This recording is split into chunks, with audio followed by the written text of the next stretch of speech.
What is it that can be everywhere? I want you to look at this. Think of one thing that can be everywhere.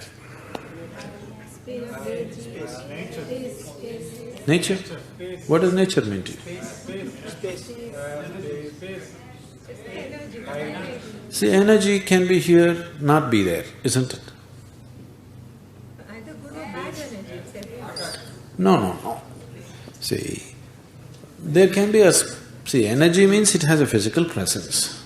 So, there is energy here, maybe there is no energy there. It's a possibility, isn't it?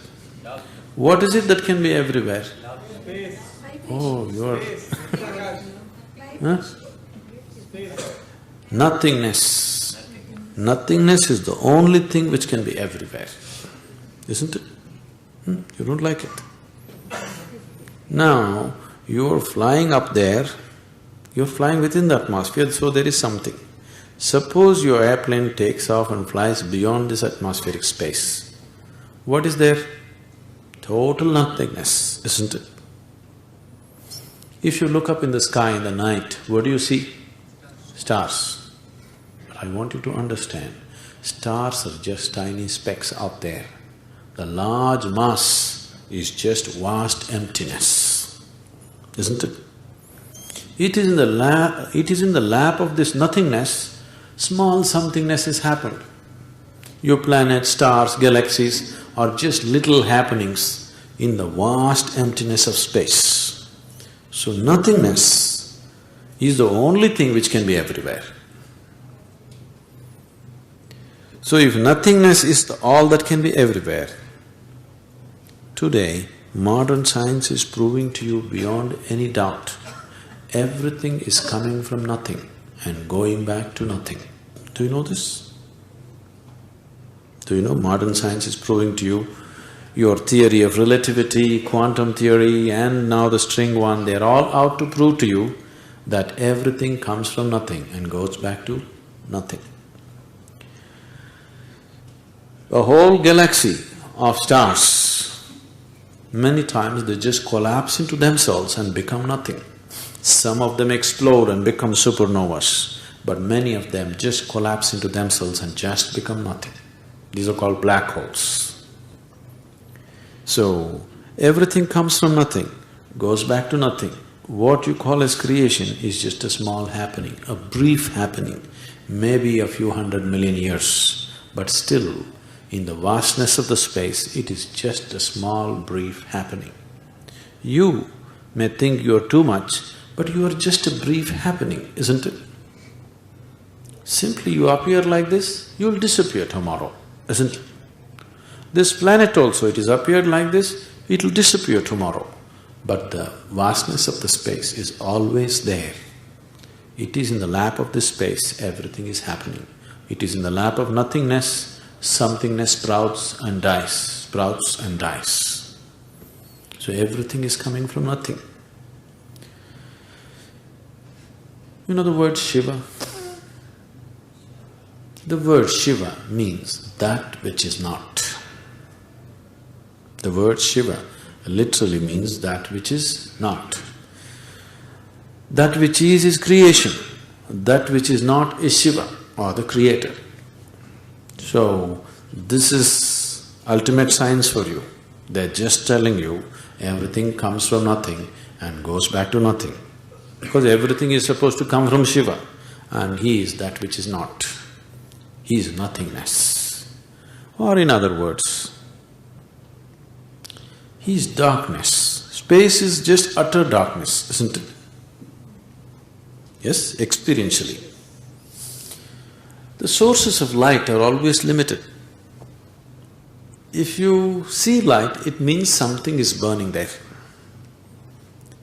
It won't be forever, it'll burn up after some time. You feel and see, something is burning here. Yes? In a mild way maybe, but something is burning and you can't keep the burning forever. You cannot keep any burning forever, it'll burn itself out after some time. Even the greatest source of light that you know is sun. Even he is burning himself up, one day he will be done. Yes or no? Such a great source of light. Just with my hand, I can stop the light and leave a long shadow of darkness, isn't it? But darkness, can you stop it anywhere? It is everywhere, into everything. So, your religion's told you, God is everywhere. That means they're telling you God is darkness. But always you believed divine light, never divine darkness. In yoga, for beginners in yoga, we always tell them, God is light. As people advance in yoga, we tell them, God is darkness. Huh? You're frightening us. Why? You're afraid of darkness? Yeah. See, darkness means there is nothing. Nothing cannot hurt you, only something can hurt you, isn't it? Isn't it so? Huh? Nothing created us. Yes. Why are you afraid of that which created you? But that's nothing. Yes, it's nothing. But that means there is something which has made us. See, there was some time ago this philosophy. Some time ago, modern science believed nothing can be actually created or destroyed. You can only convert one thing into another. Matter can neither be created nor can it be destroyed, but not anymore. Worldwide, physical research laboratories have done this. Now they can destroy a proton or a neutron, not releasing any energy, not becoming anything else, just simply plain destruction. An existing proton, you can make it non-existent. And in vacuum states, where nothing is, they can produce what is called as virtual protons and virtual neutrons. One of the experiments happened in the coal or gold mines. Do you know this? Because they wanted a certain depth and a certain pressure inside the earth. In 5 different places on the planet, they conducted a very significant experiment about 8-9 years ago. One point was coal or gold mines near Bangalore.